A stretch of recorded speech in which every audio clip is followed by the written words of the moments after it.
Haha, Nuch ne, Rob Dash, we call school, will har. And apologies, anyone who speaks any Klingon, I've probably butchered that, but to translate it into words that you'll understand, hello and welcome to Series 3 of the glorious Hit or Miss Star Trek podcast. I am your usual host. I am Mike, or as of today, I am Michael, son of Will.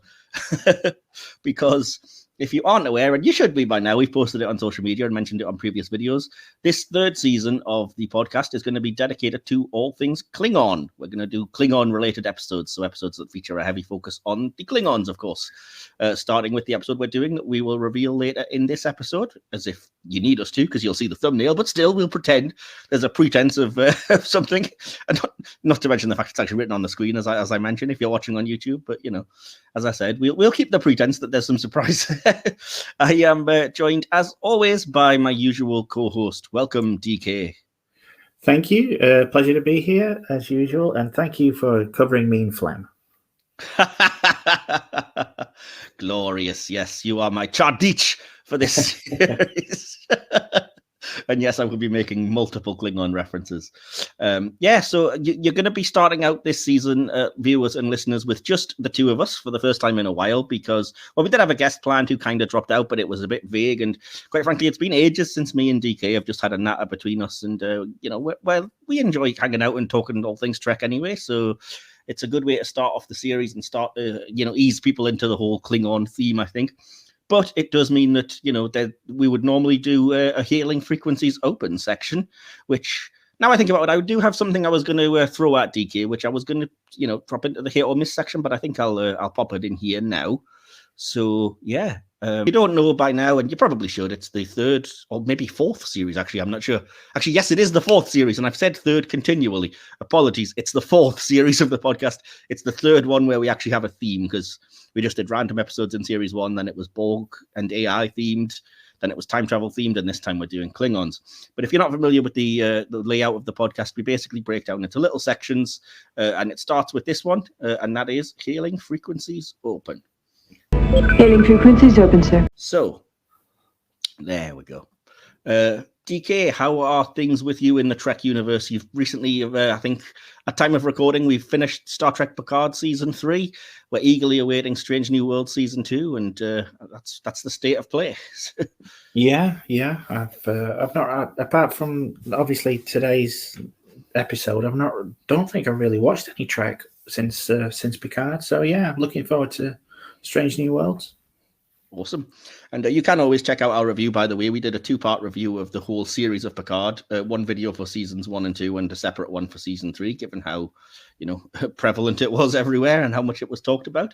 But yeah, so the thing I would normally be bringing up to a guest, and I will in future weeks, what's your favorite related episode of Star Trek, or what got you into Trek? We kind of know that with DK, but I can ask you something more specific that I was going to ask the guests, DK, which I haven't asked you yet, which is, do you have a favorite Klingon related story, or any sort of top 3, I guess, stories or things you'd like to shout out?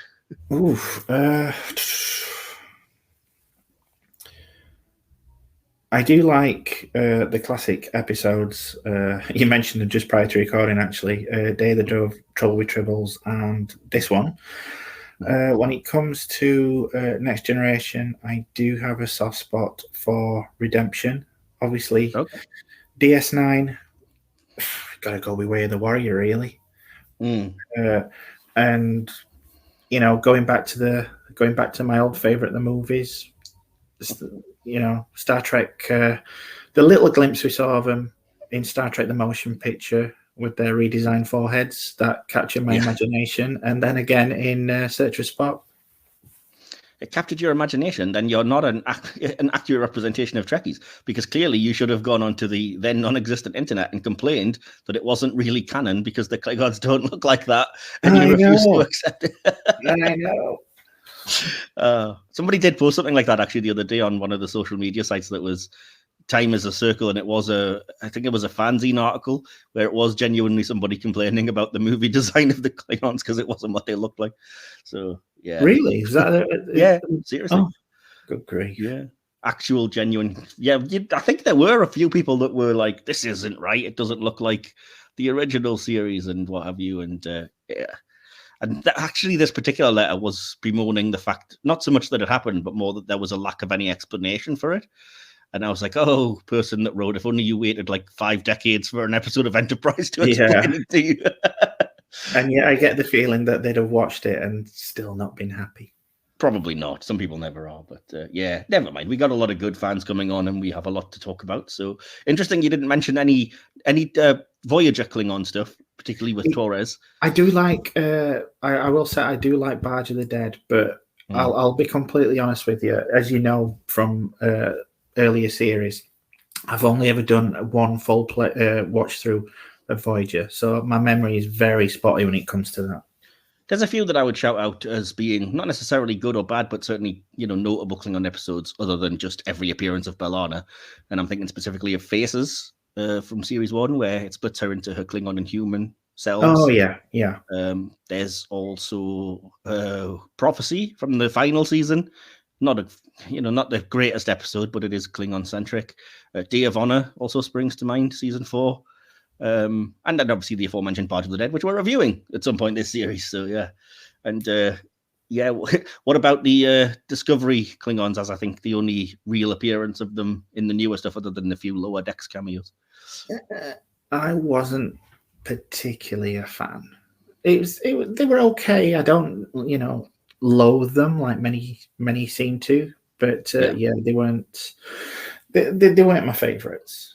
I didn't really like the storyline when it came to season 1, if I'm being completely honest with you. So I kind of agree with you on that one, but I think season 2 did a lot. I mean, we've mentioned before, season 2 is basically just fire everybody and let's do a canon repair tour.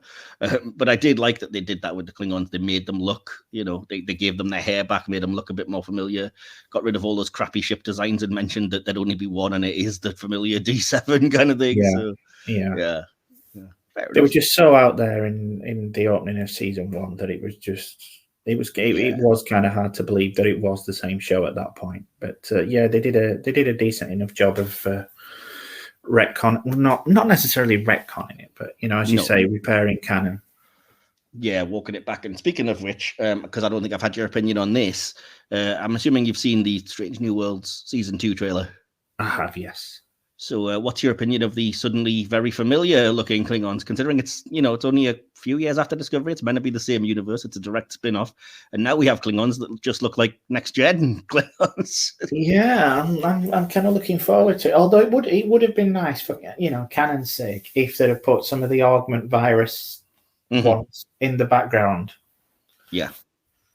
Yeah, I know a lot of people would complain about this, but I personally do like that kind of explanation, even from Enterprise. So I would have liked a reason, even if they explain that as, the Discovery Season 1 Klingons are an attempt to cure it gone wrong or a rogue mutation or something, because they do look vague, vastly different. So it would be nice to do that. But yeah, given how close we're supposed to be to original series and stuff, yeah, they shouldn't really even look like the next gen Klingons. It's an odd choice, one way or the other. But yeah, anyway. But I think at this point, you've got that many fans that have never even really touched original series. So I think at that point you'd just be adding kind of fuel to the fire as to how they should look and stuff like that. And I think it's unfortunately we've got this look now, which everybody's widely accepted as canon, and any kind of time that you differentiate from it, whether you've seen them in the past or not, you're always gonna get some group that are up in arms about how things look. So I mean, there is also the problem that the non-prosthetic makeup is, let's be honest, horrifically racist, unfortunately. So yeah, you can kind of see why they would steer clear from it that way as well. But anyway, never mind. But no, speaking of the Strange New World season 2 trailer, that was the thing I was talking about. That I'll bring it up in this section. I was going to do it for the first hit or miss. But what do you think about the appearance that we got of Lower Decks characters in live action?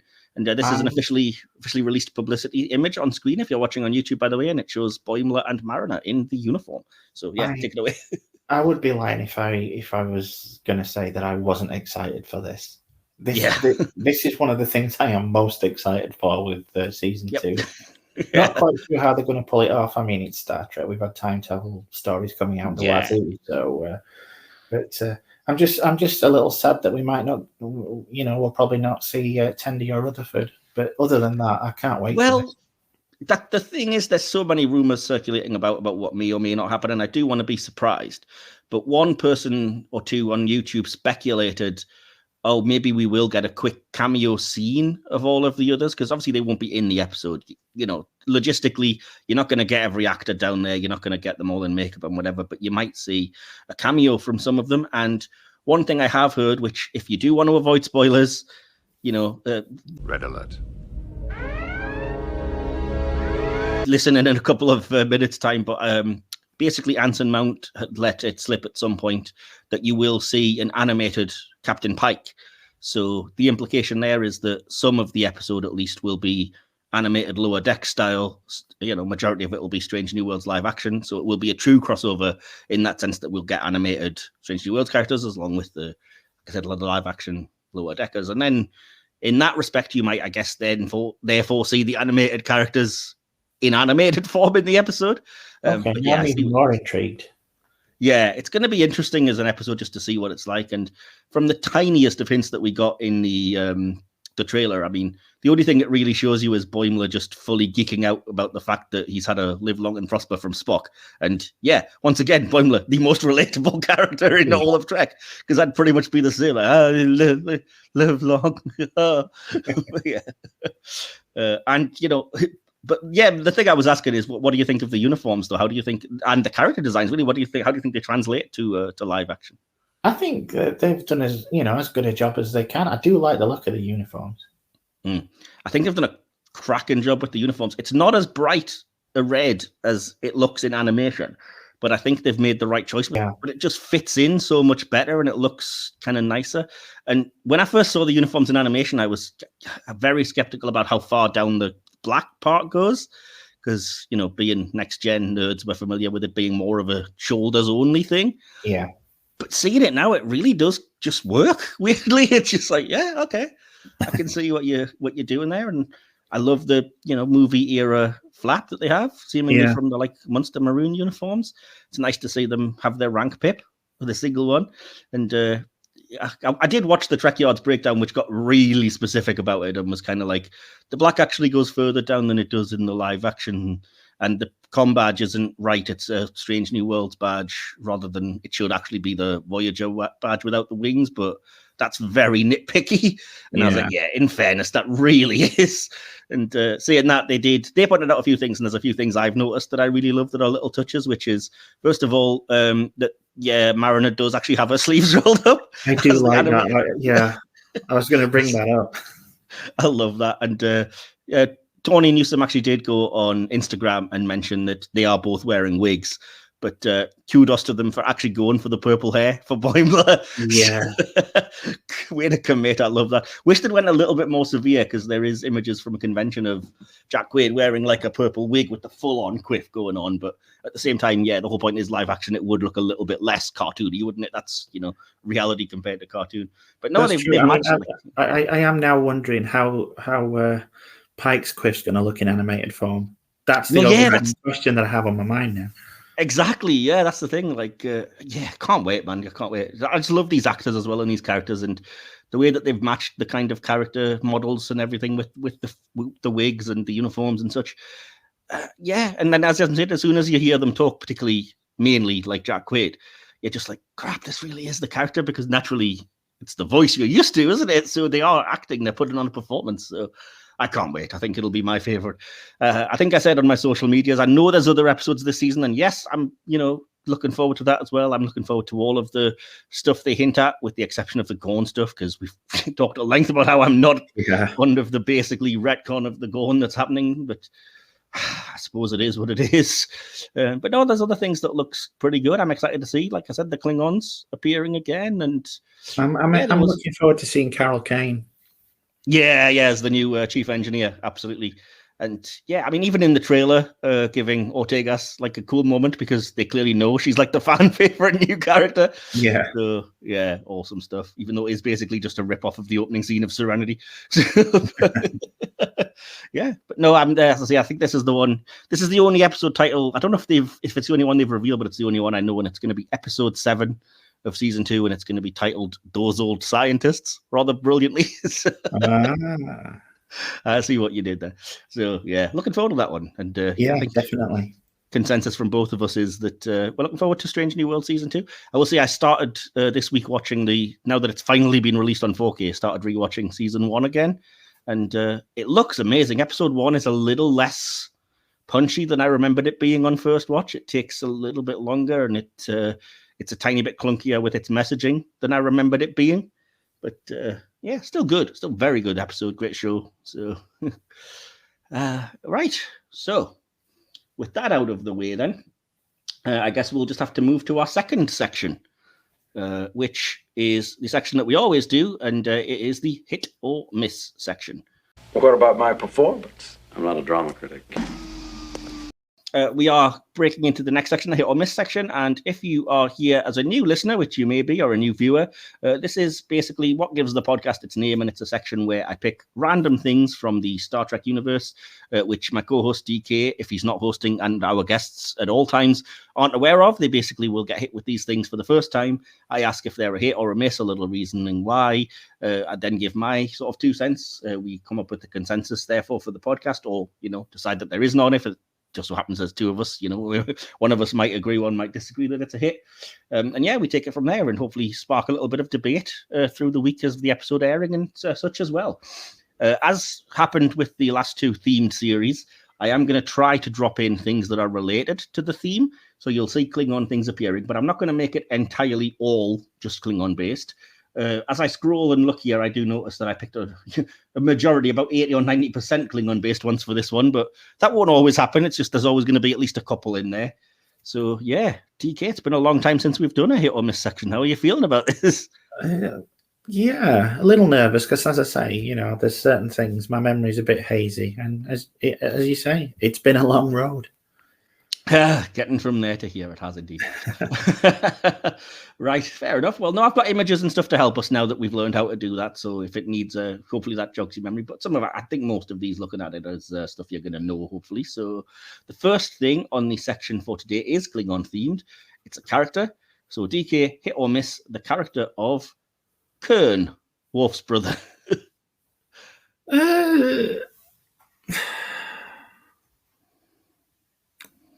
I like him.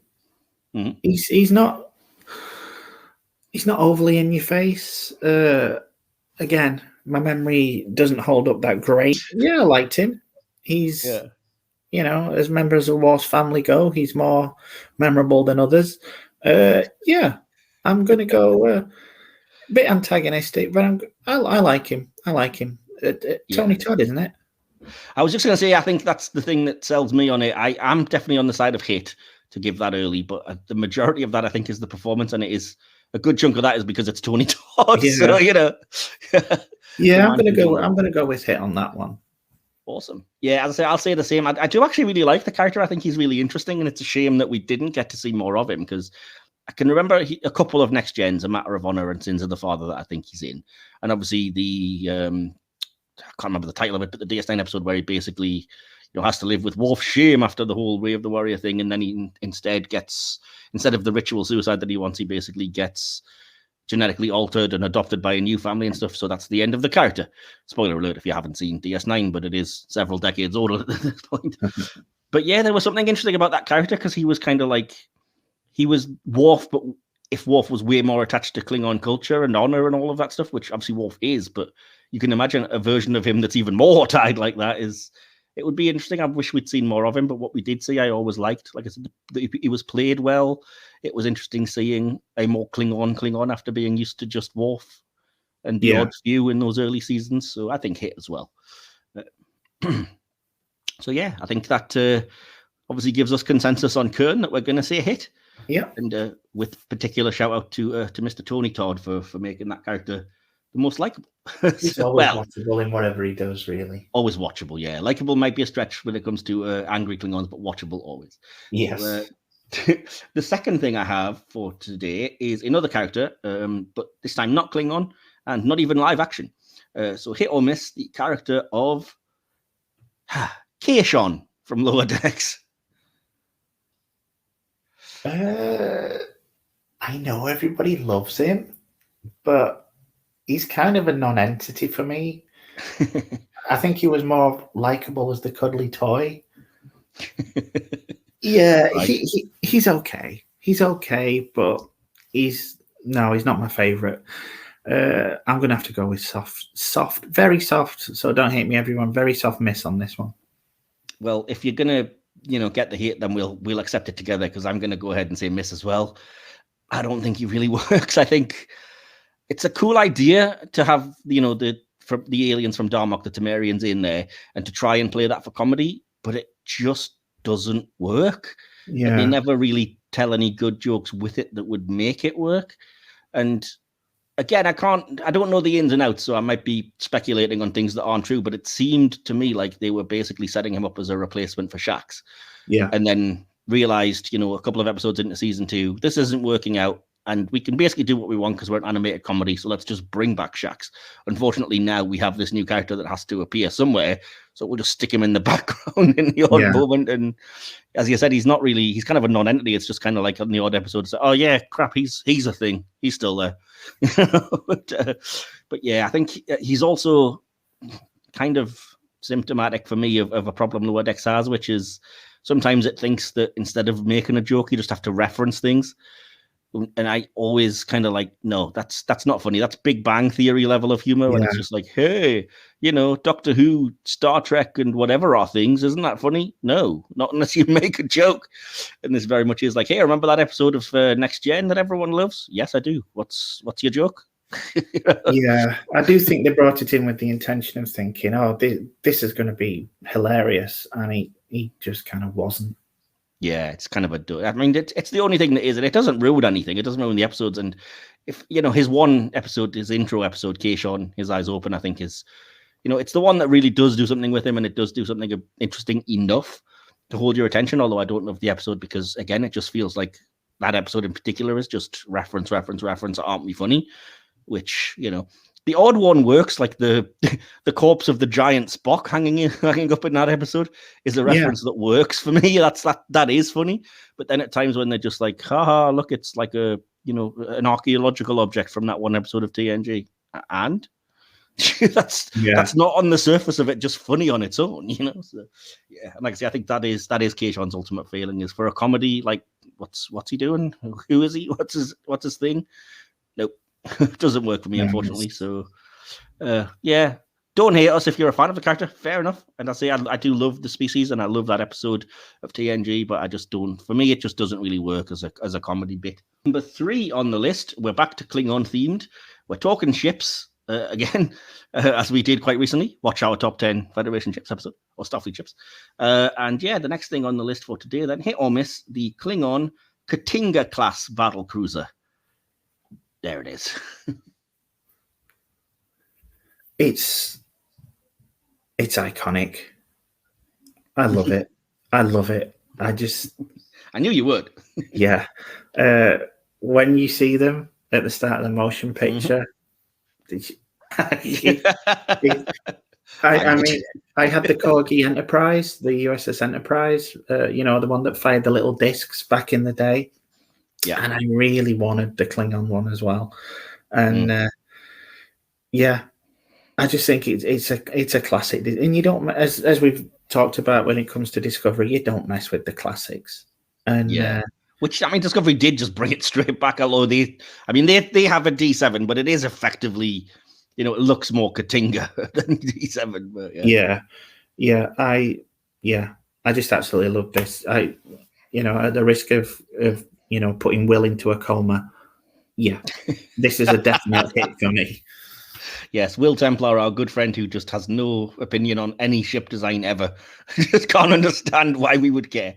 But no, I'm with you. I like this, and it's very comparable to me to the motion picture version of the Enterprise compared to the original, in that I love the D7 battlecruiser. Don't get me wrong. I recognize how iconic that design is, and that's basically what they've used here. But what they've done to it to make it look improved and 1979 movie style and whatever, just improved on perfection in that weird kind of way that that we see it about the original Enterprise. They did something very similar, called it a refit, and I'm like, yeah, this just is. It is a D7 in every conceivable way, except it looks better, because it's not Definitely. 60s. But yeah, I mean, I never used to really be that fond of the motion picture in general, but was never that fussed about that opening scene until last year when I saw the film in theaters for the first time in the big screen. And I was like, wow, when that really is like, people talk about the first scene of Star Wars and the impact that it has when it pans to the planet and then the ship flying over shooting and stuff. And I got that sense from the first shot of the Klingon ships in the motion picture when you actually see it in crystal clear quality on the big screen and the way it pans through. I was like, I get it now. And they look incredible, just so tangible and like, it's just, they're great. Plus, just such a cool design. I mean, Klingon designs generally, I think, for the most part, are pretty cool. Discovery excluded from that, season 1 in particular, I should say. But yeah, just love it. I love it. Oh, well, that was a very easy. There's not really a whole lot else to say about that, is it? Go. I'm not sure how well your memory is going to hold out on this one, because the next thing is still Klingon related, and it is an episode. It is a season 1 episode of Star Trek: The Next Generation, and it is the episode Heart of Glory. Is it a hit or a miss? Oh, I did not like this episode. Okay. No, again, my memory isn't 100% on this, but it just made the Klingons look a bit pathetic, really. not the whole crying out to one, stove a car and all that kind of stuff. Yeah, but they just seemed, I don't know, it's like they were trying to make the Klingons sneaky, and to me, Klingons were never that. That's fair enough.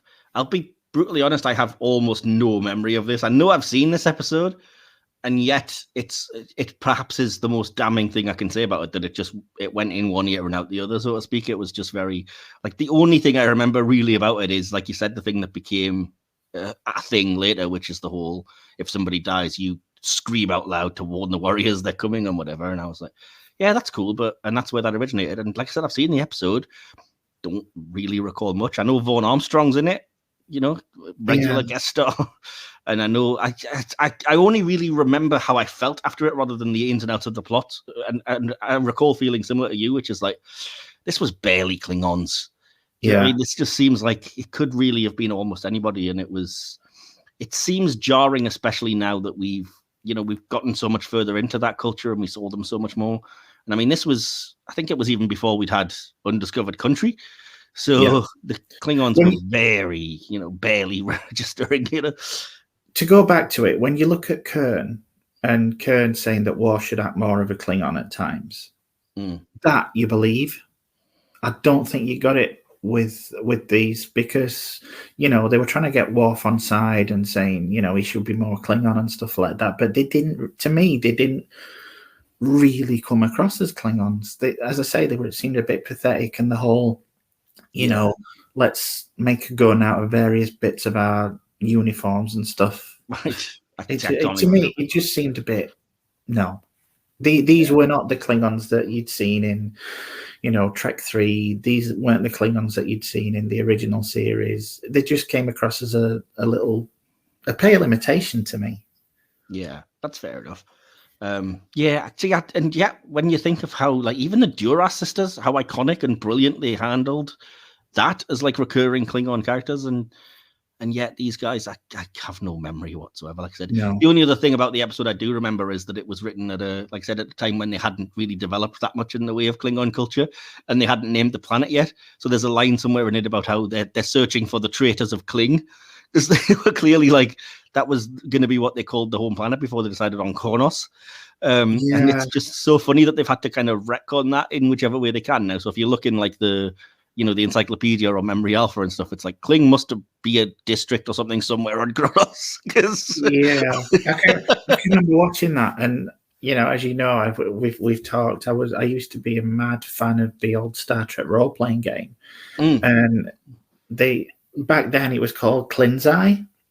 Oh, and so it kind of that threw me when they called it Kling, and I'm like, that was called Klinzai, and then they changed it to Kronos, and I thought, oh, good grief. But yeah, it's just kind of, I don't know. It to me, it's just like it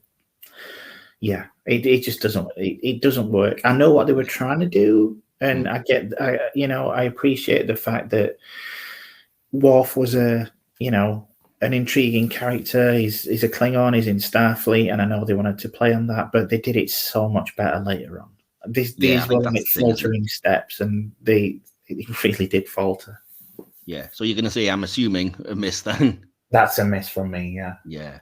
I'll say the same, and I think it is. Again, you could say the same thing about season 1 of Next Gen that you just did about the episode, which is, okay, you're starting, you're trying stuff, and you're making your first faltering steps. Thankfully, you got better later, but this just wasn't really up to scratch, unfortunately. So, no, I mean, if you compare this, and you know yourself, I'm not the biggest fan of the Romulans, but if you compare that episode in season 1 of Trek to the Neutral Zone, they nailed the Romulans in that episode.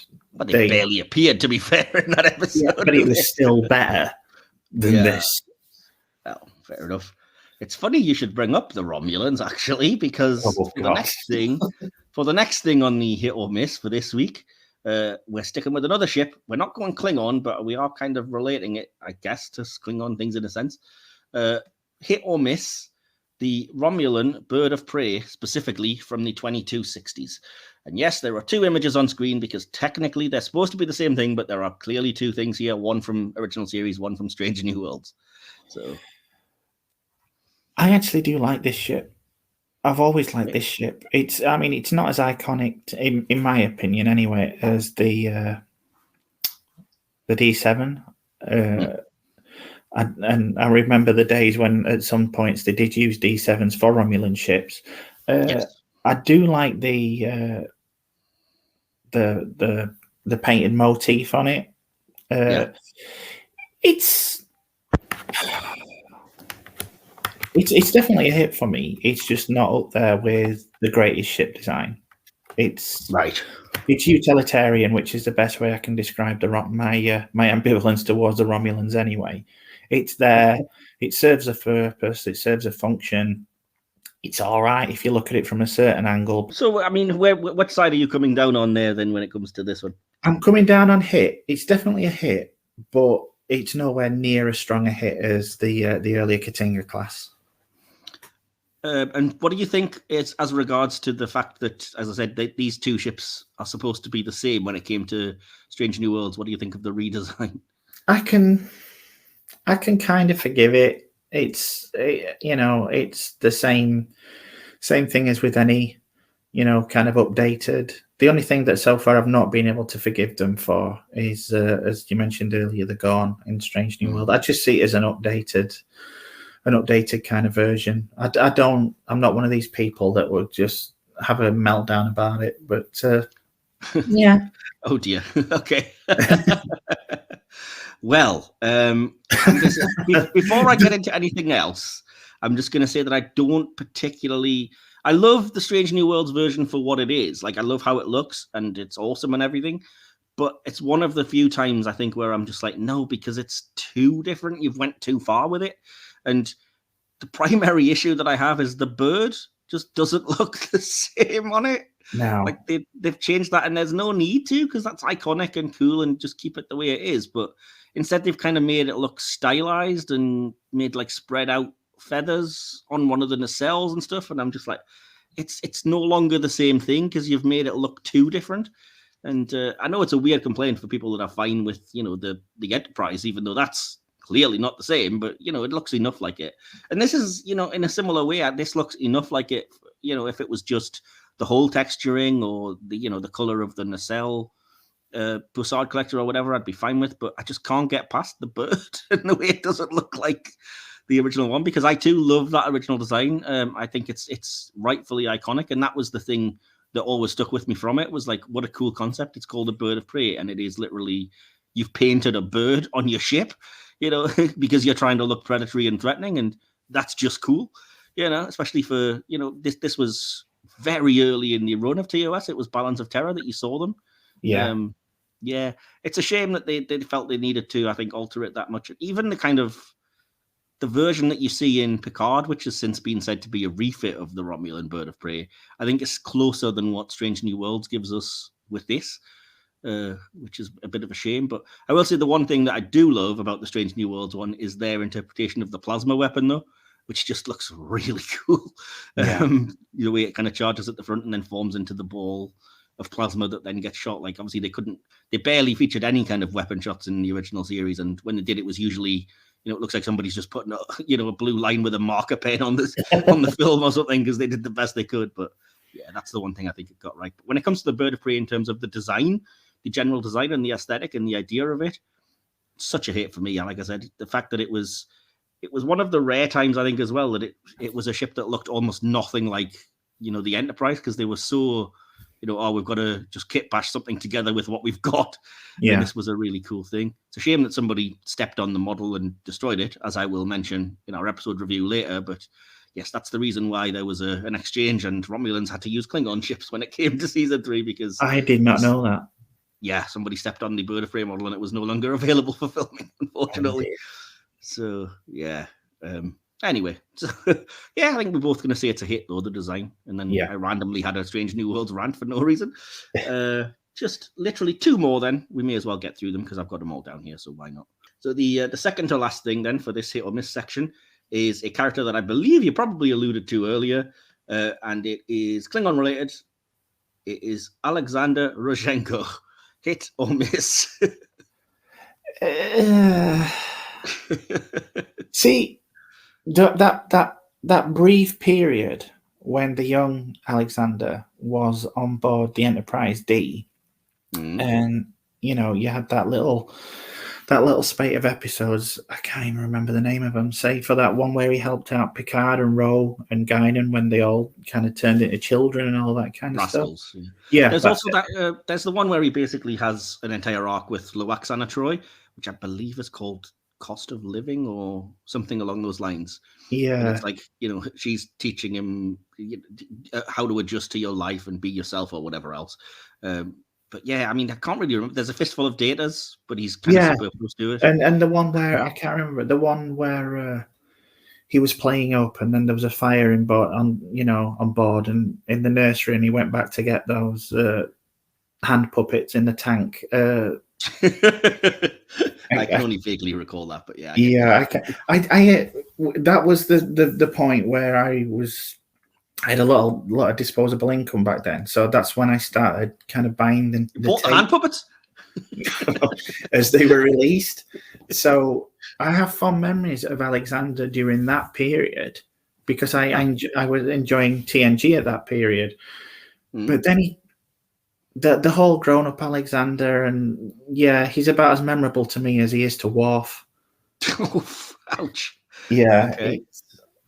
He's young Alexander, I would say, is a hit. What they did with him later on, it's very much a miss. So I don't know which way to go with that, really. Intriguing. Let's see what you can say. Yeah, they kind of cancel each other out. I'm want to wait for my opinion, and then you can always see if you can maybe go the opposite of what I say to try and balance it. Perhaps. Yeah, go on then. Weirdly enough, I'm similar to you, but also like the reverse in that I think child Alexander is worse. I don't understand why. I just find him really annoying, and I feel like the writers never got a handle on why he was there or what to do with him, which is why, like you said, he's got a different character that he jibes with every time he appears, and it's never Worf for the most part, which is the most annoying. He's very Worf's like very absentee parent, and it's like one episode he's being parented by Mrs. Troi, one episode he's just being a kid hanging out with the young kid-ized versions of them. One of them, fair enough, he's with Worf during a fistful of datas, but that's just an excuse to get him into the holodeck, so that's kind of irrelevant, and you wouldn't even remember what he does in that episode. Certainly I don't. And I don't know what there was something. And then finishing off his appearances in Next Gen effectively with one of the single worst episodes of Star Trek, which is the whole future Alexander wants you to be a warrior so you can save Worf, otherwise he's going to... No, just shut up. What are you doing? It just got... That was when, season 7 does this a lot, but it's when things just get too ridiculous, because it's like, we've had 7 seasons, what have we not done yet? But it doesn't really work for me. But having said that, I actually like for the most part, I like what they did in DS9, because it was an interesting thing for me that Alexander was reacting in a lot of the ways that the audience were and that he should, which is like, Dad, why exactly do you seem more like I'm, an annoyance to you when I'm supposed to be your son, and you just keep shipping me off to your human parents and shit? And it's like, parent me, I'm here, dude. So that first episode I liked because he was saying all the right stuff, and it was kind of cool, and it was nice to see this blend of wanting to be a Klingon, but he's been raised by humans, even though he is mostly Klingon. But then again, even on DS9 for that episode, and then certainly his next appearance, which again turned out to be his last, but at Worf and Jadzia's wedding, they just leaned too heavily into, it turns out this guy's a klutz, which is just like, that's not the point of the guy. The point is to say, like, not everybody might be as Klingon, but is their heart still the same, or do they deserve respect and stuff? And then you immediately just, undercut that, or just do something proper with it. But I did like that actor, and I like that they tried something, but yeah, ultimately, I'm going to have to, though, go a miss. Like I said, the fact that they barely acknowledge the character, and then certainly anytime post DS9 season 6, whatever it was, anytime after that you see Worf, it's not even mentioned. I mean, we make a lot of jokes in our Picard review that, it's all about legacy and the various children of the crew, and Worf just doesn't even bring up Alexander, not once. So, yeah, miss for me. Yeah, I think the writers are symptomatic of Worf as a character in that neither of them knew, none of them knew what they were doing with him. Yeah. They didn't know what to do with him. Yeah. Oh, God. Yeah. I do have fond memories of that period, but ultimately it didn't really pan to anything. So I think I'm just going to have to go with a very, very soft miss. Oh, fair enough. That gives us the consensus of miss then. I thought you would have went hit to try and counteract it, but no.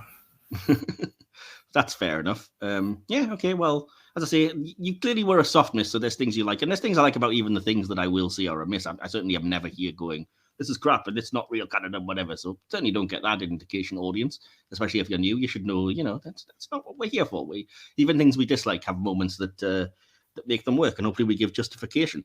But enough of that disclaimer. The last thing for today is not Klingon related, but it is an episode. It's an episode of Voyager, so you might not remember it. It is the season 4 finale, Hope and Fear. Would you call that a hit or a miss? Oh, this is the one with the Prometheus, isn't it? The Dauntless, but I see what you're saying. Dauntless, yeah. With Ray Wise, yeah? Ray Wise is our tourist, that's right, yeah? Yeah, I only really remember this. I caught, strangely enough, this is one that whenever I used to put the TV on and it was Voyager, it was usually this one. Right. Yeah. I kind of like it. I'm a big fan of Ray Wise. I like what they did. I think it's decent enough. Without going into it too much, it's you can either come away from it thinking he's a prick or feeling genuinely sorry for him, and I do genuinely feel sorry for him. His motivations weren't exactly honourable, but when you're in that much grief, you don't necessarily have control of your own actions. So I kind of like it. It's not my favorite episode by a long way, and I hate, we'll probably disagree on this. I don't like the ship design, especially that bridge. Okay. But yeah, for me, it's a hit. It's not outstanding, but it's a mid-level hit. Okay. Yeah, weirdly enough, I love this episode personally. I'm going to try and think of the reasons why and label them. First of all, you've kind of exemplified one of them, which is I love that it actually provides a discussion, and it's a discussion about an episode that happened literally the opposite end of the season, like the start of the season, because I'm so used to everything Trek, certainly in that era, being episodic and nothing coming back around. So I was genuinely fascinated and loved that it had the debate of okay, but when Janeway made the alliance with the Borg to destroy species 8472, how would that have affected everyone else? So you've got to look at these things. And yes, Janeway is fair enough and has a point of there wasn't really time to take a poll. We had to take decisive action, and I did what was the best thing at the time. And, you might well have done the same. Certainly it was not intended with any malice, and we did what we had to do. But likewise, like I said, it's a fascinating concept that Star Trek doesn't explore enough. That's like, yeah, but what about all of the things we don't see? How do things affect them? So it was good to have that angle. And the fact that that was something that they played as a surprise. I remember the first time I watched this genuinely being surprised by it. And I should have been annoyed because of the disappointment of like, oh, they're not getting home again. It's something else. But because of the way they did it and the way that, like you said, they gave Arturis that character of like, no, I've created this fake ship and everything to basically trap you because F you, you allying with the Borg basically got my entire planet wiped out. But then again, there's moments in the episode that, again, it's great that it prompts discussion, but I don't agree with them in general. The first one being Arturis's thing of like, I'm not mad at the Borg because they don't have a choice. They're acting with their collective instinct. It's like a force of nature. Screw that. The other one's directly responsible, dude. Yeah. You can't say you're not mad at them, but you're mad at Janeway. Like, that makes no sense whatsoever. And secondly, Janeway and, well, the writers mainly, because I don't suppose she could do much, but the writer's decision to literally have his fate be his worst nightmare, like have him be assimilated. I was like, even if you have to kill him off, don't do that to the poor guy. Do you know what I mean? So I didn't love that particular thing, but the rest I loved. Like I said, I personally love the Dauntless design, including the bridge and everything. I love the concept. Nothing else. I love the idea of the slipstream and the fact that it is a thing that works. That got them a bit closer to home. I like, I said, the ins and outs of the plot. I like the little character moments, like Janeway in 7 of 9 playing Velocity. I think it's called that weird phase of the disc game. Yeah. And I think part of me liked the fact that it was a rare occasion where it was a Star Trek finale that wasn't like an epic part 1 of a 2-part story. It was just like a conclusion to everything we'd done that season, and it ended with the characters developing and growing, and it wasn't like to be continued, what's going to happen. And I think it's the only season of Voyager, if I remember rightly, that doesn't end on a big cliffhanger as well. So yeah, I appreciated it for that as well. So yeah, 2 hits. We'll see. Hoping for you is a hit. So, with that out of the way, then we're going to get into the main bulk of this episode, which is the first Klingon episode or Klingon-themed episode review. And I'll pull the Band-Aid off and tell you the thing you all already know, which is that today we are going to start quite, logically, Spock would be proud, with the first appearance of the Klingons in the original series in the episode Errand of Mercy. So yeah, this is an episode of the original series of Star Trek, and we'll get into it. But first of all, before I jump into any of that, DK, do you have any thoughts you wanted to share before I go into the behind the scenes to start us off? No, go for it, man. Well, yeah, I have a few bits of information that I thought were pertinent or relevant or interesting. If they're not, apologies, but I'll be through it quick.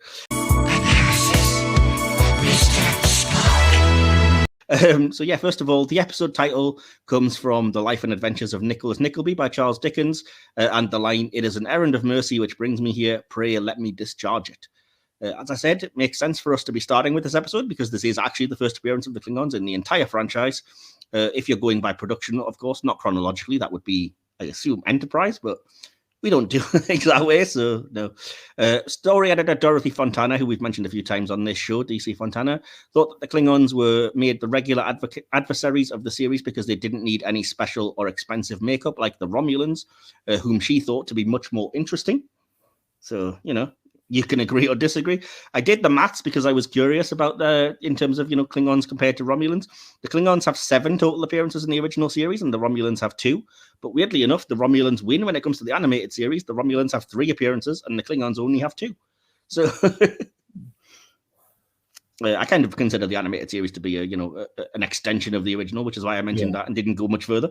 This is, as a kind of ship nerd, this fascinated me that this is the first appearance of the Klingon D7, but only if you're watching the remastered version of the episode. In the original broadcast version, no Klingon ships at all were seen in the episode. They were always off screen. And as I mentioned, kind of alluding to in the hit or miss section, the first appearance of the D7 class battlecruiser wasn't as a Klingon ship at all. It was a Romulan ship because their first appearance in the the non-remastered episodes as broadcast was the Enterprise incident. It wasn't intended to be. It was supposed to be Elan of Troyes, but that episode aired after the Enterprise incident. So even though there is still a line of dialogue in that episode of they're using Klingon ship designs and such, it is weirdly the first appearance of them is as Romulan ships. So, which I find fascinating and just bizarre when I heard about it. So, yeah. Any thoughts, DK, on that one? when I watched it today, I watched the original version, not the remastered one. Oh, well, I did the opposite, so that's interesting. Yeah, so it was like watching a ship battle take place with a magic eye painting. It's like, yeah, it's coming from that direction. We can't see it, but it's there. Yeah, I will say they still do that on the first battle, which I don't. It's a weird moment when they kind of have the fight and they're getting shot at, and yet the ship seems to be quite weak, so it's immediately destroyed. And just like in the broadcast version, the remastered version just doesn't show you anything. It's just like, oh, there's an explosion. We destroyed it. We got them. There's just debris. And I was like, well, it might have been nice to see, but okay. Yeah. But yeah, I will say the remastered version, of course, does also use much updated weapons effects for the various weapons firing between the Enterprise and the Klingons. The original used the photon torpedo stock effect to represent phasers, weirdly enough. And did know from the... I was taking issue with that, and before Joel crept into my head. But yeah, the writer of the episode, I believe, if apocryphy is to be believed, had simply wrote to use stock footage of the Enterprise fighting from Balance of Terror and one other episode that I can't remember, I think Arena maybe. So it is literally just recycled shots. In the broadcast version, I said the remastered version is superior, as is often the case. But, you know, again, your mileage may vary. Clearly, DK decided to watch the original. Wait, the last few times I've watched original series, it's been the remastered versions. So we're just talking about it today. I thought, oh, what the hell? I'll watch the original. I find a lot of the originals I can't watch now that I've seen decent effects where they were previously none or they were weak. Some of them I will if it was a thing that affected me. Like, for example, the Tholian web. I remember that being an effect I loved as a kid. So seeing it look more polished, I just can't get away with, really. But, you know, a lot of them. Anyway, different argument. But let me carry on. This was the first appearance of John Colicos as Kor. The character was set to reappear in Day of the Dove and The Trouble with Tribbles, but Colicos was unavailable and other Klingon characters were written in, as we know, became famous. A script was written for Kor for the 4th season, but as we know, the show was cancelled after the 3rd and he never got his chance to appear again. Kor did appear in the animated series episode The Time Trap, which again we'll review later, but he was voiced by James Doohan, as with 99.9% of the animated characters. Colicos was also the person who gave the Klingons their dark-skinned mustached look. He said he was going for the, and I quote here, Genghis Khan look. Makeup artist Fred Phillips agreed and conceived the Klingons in that fashion. Colicos did eventually reprise the role of Kor in Deep Space Nine in 3 episodes, Blood Oath, The Sword of Kahless, and Once More Unto the Breach, in which he sported the updated prosthetic Klingon design.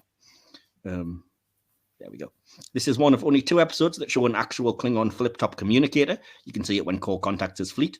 It's similar to, but smaller than the Starfleet version. The only other appearance is Ilan of Troyes. It appears that Kor uses texting and wireless telemetry, possibly one of the first uses of the now common wireless technology in any film or TV media, which I personally found fascinating. I always love to see, wow, they've predicted technology. The main gate to the Organian village where Aelborn greets Kirk and Spock was previously the gate to the Rigel 7 castle in the cage, and the stairs on which Spock and Kirk phaser the Klingon guards are literally the same set that Christopher Pike battled the Kalar in the original pilot. So, yeah, not the most expensive of things, the original series, as we know, so a lot of reuse of sets. Speaking of which, the entrance to the Klingon headquarters is the same building as the main gate to the Organian village. It's just filmed from a longer distance and with different angles. Excellent. The scene where Kirk and Spock stun the guards and break into the Klingon headquarters was filmed in sunlight using a day for night filter. I was very relieved to read this because I thought it looked very weird. Maybe it's because I'm watching on Blu-ray and it's more evident in higher def. I don't know, but yeah, to me it looked like it was the wrong time of day. And finally, the view of the Citadel at the beginning of Act 1 is a stock footage shot of the Citadelle La Ferrière in Haiti. The script specified a matte painting was to be used, but the stock footage shot actually proved to be more cost-effective. So yeah, continuing the theme of not spending a lot on this episode. so there we go. TV making by Ed Wood. I mean, it was 1966, 67, so you can't blame him. So yeah. With that, are there any thoughts on the behind-the-scenes stuff or any sort of things that you might have for us that are related to the production of the episode? No, I got nothing. I didn't know a lot of that. So, yeah, cheers, like that, like the Romulan thing earlier. Cheers for that. No problem at all. Awesome. I say that's the thing I like to include a little bit that might be of interest to viewers, even if you're hardcore Trekkies, you might not know that stuff. And there was a couple of things there I didn't know that I was pleased to learn or fascinated. Right, so the way that we do our reviews then, again, if you happen to be a new listener or watcher, is that we break down into sections. Instead of being like a breakdown of the episode, which we find a little dull, you've hopefully seen the episode, we're not going to break it down scene by scene and do a recap. We split it into sections that we talk about. So it starts with like acting, then goes into direction, VFX, sound and music, things like that, as we'll get to them as we go. And instead of being a chronological list of events, it can just dot about and go to anything to do with the episode or things that we think are worth talking about and let the conversation flow naturally in that way. So hopefully you'll get the impression and the idea as we carry on. So DK, the first section that I have to look at is the acting. Are you happy to do that? Yeah. Awesome. And we'll start with you because I feel like I've been talking for a long time. So do you have any thoughts or notes on the acting in this episode in particular? Well, I've got down that obviously by concentrating on just Kirk and Spock, it gives them a chance to shine. Yeah, we do flip back occasionally to Sulu, but it's not really worth mentioning about. So the only two of the characters really in this are Aelborn and John Colicos, and I do have to hand it to John Colicos. I think he did a fantastic job with regards to this. He's pretty much mustache twirling, but there's a very Shakespearean vibe to him. He's not, as a lot of Klingons are later on, he's not running around shouting and that kind of stuff. He is menacing. He does come across as ruthless. And I think he's an excellent foil for Kirk in this. And I think some of the scenes where it's just the two of them kind of facing off, I think it's some of the best stuff that you get in the original series. Yeah, interestingly enough, I think that was the strength that I will probably mention again later, but I'll bring it up now. I think that is one of the strengths of the episode is the scenes between Kirk and Kor or however you pronounce it are pretty good. And like you, I'm like, Colicos has to be good because this is literally the prototype of Klingons, you know what I mean? So they wouldn't have become as iconic as they are if it wasn't for this very first portrayal. He might not be the first one you actually see on screen, but he's the one that has actual dialogue and stuff to do. And slightly iffy makeup decisions aside, the performance I think is fascinating and compelling, and you can see how it did kind of launch that. And I will say Colicos is, because I'm kind of such a nerdy Trekkie that's watched all of these a few times, Colicos is so recognizably core. Like he's so clearly the same character from DS9, even though in DS9 he's got like the extra prosthetic makeup and stuff on, which should make, and he's aged obviously 20 or 30 years by that point as well. He's got the 80s hair. Yeah, exactly. Yeah, the hair, metal hair. He's got all metal. He has. Yeah, he's been touring with Van Halen at that point. Yeah. But no, there's something in the way that Colicos portrays the character and the way he plays him that stays consistent throughout all of the appearances from TOS to DS9, and that's really, it shows, I think, the strength of that performance. So yeah, I think he's a very underrated character actor. I mean, I only really know him in my general sphere is for this and for Battlestar Galactica. But in this, I just think he's brilliant. But it could have so easily failed. The Klingons as a concept, just as you say, without his portrayal, they could have just fallen flat on their faces. I mean, let's be completely honest. Colicos is amazing. The other Klingons in this, they do come across a bit like extras from Rent a Ghost. Yeah, very. And I mean, that was one of the things I'll probably again I'll mention it now because I had got it later on the VFX and stuff. They don't even make an effort to put any makeup whatsoever on the other Klingons. Like not even controversial as it might be, they don't even bother darkening the skin of half of them. They're just clearly just white guy humans walking around in a uniform. Yeah, and it just feels like, don't get me wrong, the uniform design's great, but it's like that's a Klingon. What? At least, as I'm saying, even though it is controversial, at least they tried something with Kor.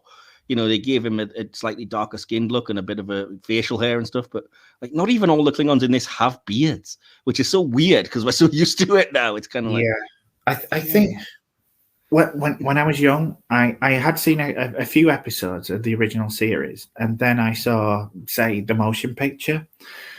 So when I finally got a chance to watch an episode of the original series, and they were saying, Klingons, fantastic. And, they walk into the compound, and I'm like, they're not Klingons. So you were the DS9 characters in Trials and Tribulations. Yeah. Fair enough. Yeah, I mean, never quite understood that. By the way, it's not like Starfleet wouldn't have records from then. They know all the human characters. They're going to know Klingons. But anyway, yeah.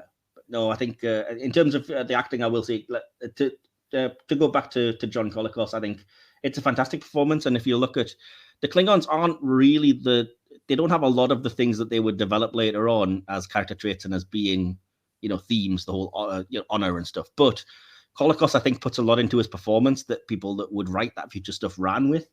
Because he does have the bravado and the overly jingoistic pride in being Klingon. There is a nobility to his performance that I don't think was in that original script, but I think it's something that he might have brought himself. I think so, because the way Kirk describes the Klingons is it's a little bit different than the way Colicos portrays him. Like, he portrays him a lot less brutally savage and kind of, and controversial as it might be. I think this is one of the episodes where it benefits you to have Discovery as a prequel, because you kind of need some backstory for when Kirk's going like, we have legitimate grievances. The Klingons have done all of these stuff. And if you hadn't seen any of that, you could be kind of like, well, all right, but like what? But now we have the backstory of Discovery Season 1, and you're like, oh, yeah, they did some pretty sinister shit. So these are legit grievances, as it turns out. But yeah, I mean, aside from that, like I said, Colicos also, the idea that he's just basically needling Kirk to get a response is such a Klingon thing as we understand it now. Yeah. That he's just like, oh, this guy wants an argument. Awesome. Yeah. I'm here for it.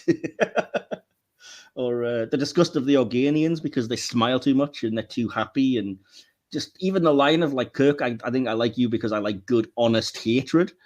And the idea of like, oh, it would have been glorious if we'd fought, and just how happy he is when he finds out how Kirk is or who he is. The way that he just beams and he's like, oh, the legendary Captain Kirk. Wow. Yeah. It's just very like I say, you wonder how much of that was on the page and how much is like Colicos, just like this guy, he'd be happy to face another guy. Yeah. You do get that genuine sense of, glory hunter kind of thing that becomes so prevalent in the Klingon culture later on. Yeah, and I think it's notable because, like I said, there's moments where the Klingons what they do to me clashes way too much with what we know about Klingon culture. Like the whole round up 200 people and kill them, then round up 200 more and kill them. And I'm like, not the most honorable of things to do. This does not strike me as Klingon, taking unarmed people and just basically wiping them out en masse to prove a point or to make a message. And I'm like, I don't buy that Klingons would do that. They might arm them and then make them fight to the death or something, but I can't imagine they'd think it was very honorable to just, genocide a planet. No. But I mean, this very much was the prototype, and it's only 20 years past World War II. So they're obviously drawing, inspiration from and dictatorships and throughout history. Yeah, dictatorships where it was, because that's even Kirk and Spock is like, we have to form the civil unrest. And you can look at Pol Pot or the likes back in history where it was like they were doing that. If their people didn't like them being in charge, massacre them en masse, Yeah. And like I said, Trek, it is ultimately at its core, it tries to be an allegory or to represent these things. And I think there is a bit of that as well in the Klingons, certainly in this episode. So it's interesting. For me, anyway, I think it's very, very intriguing. But back to the acting then, the only other kind of, the main other notable one would obviously be Shatner himself playing Captain Kirk. So what did you make of him in this episode? Again, I think Shatner is always known for hamming it up. But I think his performance in this is quite understated. He gets across his disgust at Aelborn and he gets across his hatred of Kor. And for the most part, he's not the typical what someone would think of as Shatner. He's very understated. He's not chewing the scenery. He's, I just think he does a really good performance. Yeah. I think a lot of Shatner in the original series is less like that, exaggerated version that some people realize, and he has some great performances. This, I would say, is one of my favorites because he's actually bringing something. He knows what he's saying and he's bringing that to the role, and he's just really great throughout. And whether it's like the way this is such a little thing, but I made a note of it because again, I don't know if it's direction or if it was just a decision the actor made. But like when he says goodbye to the Organians and he makes like, their version of a goodbye salute, but does it such like it's such a sarcastic like Mariner Vulcan salute, like "Ooh, I'm going bye then," kind of thing is kind of. I was like, that's you see enough there without needing the dialogue, which does provide it later, which gets to be very on the nose. But you saw enough in that of like, I'm so disgusted by you guys. Why won't you stand up and fight? And but no, I think that's the thing. It's so interesting what the episode does with Kirk and what Shatner then plays into, which is that it is just disdain with the Organians. And I think, as you were mentioning before we started recording, you find yourself relating.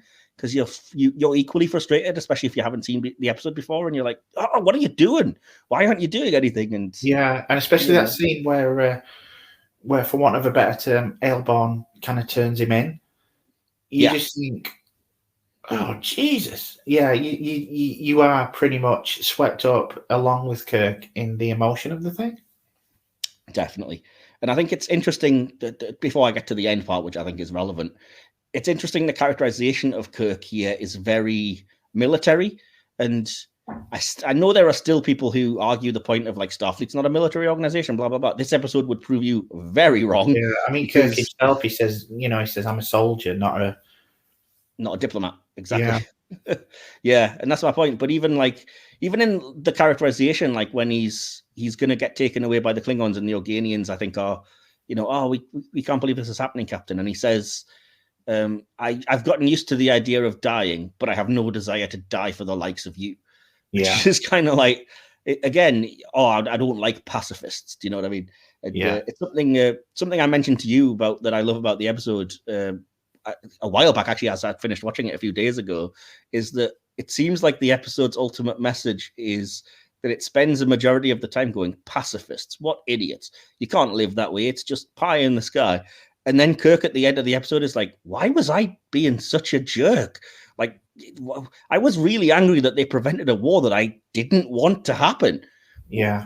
What was, and that level of, even though it's only like the very last line, that level of introspection of like, geez, what a jerk I was. And I don't understand where that came from. You know, it's and again, it relates to when even Kor's saying like, yeah, we have, as he calls them, minor ideological differences.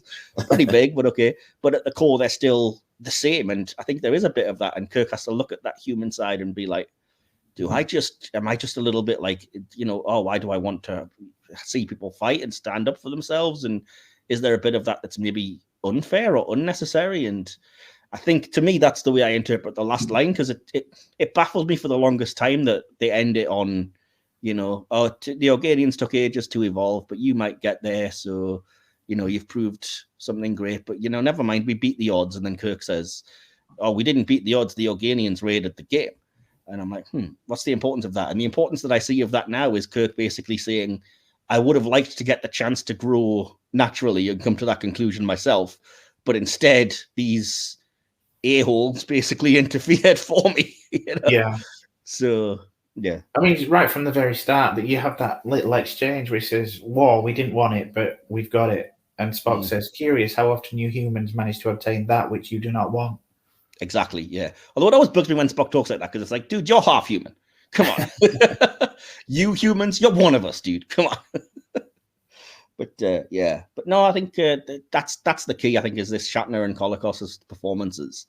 But I mean, there is a whole other cast here, so I will say just to get them out of the way, Leonard Nimoy is fantastic, reliable as always as Spock. I do love the little looks that Spock gives every now and again throughout this episode. Yeah. And even though I'm not one of them myself, I will say there's a good moment here for Spurk shippers, people that think of Kirk and Spock as a couple, which is when Kor's like, I'll take your friend away and dissect him and everything. And Kirk's like, no, not Spock. Yeah. That's the worst thing you could do. Yeah. So, you can see where they got that subtext from. Oh, yeah. I mean, throughout the original series, I can see where that subtext came from. It veers rapidly into text on many occasions, let me tell you. But yeah, so no, I mean, I think Nimoy, as I said, is doing the Spock thing, doing it brilliantly for all his limited role that he has. It's nice seeing George Takei and Nichelle Nichols, and they're serviceable. They don't have anything to really do. Although I do like Takei's kind of, the seriousness that it puts on the situation, the way Kirk gives him the lecture, and then the way he kind of has to command the ship. I think you do get in those few very small scenes his sense of like responsibility and like, oh, this is on me, kind of thing, you know. So I'll give him credit for that. And I will say, yeah, the Organians, obviously the other major thing being the guest stars. I think they do a very good job, but I would say that they're kind of let down by the script in that I never like scripts that are just like, this could be solved with a conversation, but you won't do it. And so you just sound annoying. Yeah. And so they kind of can't get past to me that they're just annoying. And I'm just like, just tell him who you are. What's all this fannying about of like, oh, don't worry about us, Captain. We're telling you, don't worry, we'll be fine. Don't, you know, oh, why won't you fight back? You no need to worry. We don't need any weapons. We're all good. Like, just tell him then. Stop being enigmatic about it and just out with it for flip's sake. So yeah. But then again, as you say, I think part of that is supposed to be that way. Like in the plot, you're meant to be like, oh, these people are really annoying. So yeah. So any other thoughts from you on any of the actors and stuff? Because I've kind of piled. As I say, I think the main ones, which are the four: Kirk, Spock, Kolikos, and you'll have to forgive me, the name of the guy that played Aelborn. I think they're all decent. Well, I do agree with you on the fact that, you know, it could have solved a lot of problems had they just told them at the beginning. I think that's more down to the writing than obviously the performance. Yeah, I think that's the thing. I mean, that's what I've written, is that the writing is what lets the Organian performers down because they have to be kind of annoying. But yeah, it does. There's no real explanation given, so you can't play why are we like this because there is no reason ultimately, is there? No. But I mean, the writing sometimes is a bit of a head scratcher when you know, especially in the context of Star Trek. Yeah, I mean, in what way? Because we're going to talk about acting. What the hell? Yeah, it's Organia is a place that you know, could be used as a staging area for the Klingons. Okay, but yeah, they go there. They've got no idea about the Organians by the very fact of the reaction from Kirk and Spock, and when Spock comes out later and says they're an arrested culture, and you just wonder what. Personally, I was just thinking, what the hell happened to the Prime Directive here? Yeah, somebody in the audience interaction did mention that, so I'll bring it up later. But yeah, it's clearly written at a time before the Prime Directive was really a thing, because yeah. But then again, I mean, you have to kind of think of it as, is it that thing of, you know, at times of war, the laws fall silent because it's like the Klingons wouldn't have cared. So that feeds into... Canada had something to say about that. Yeah.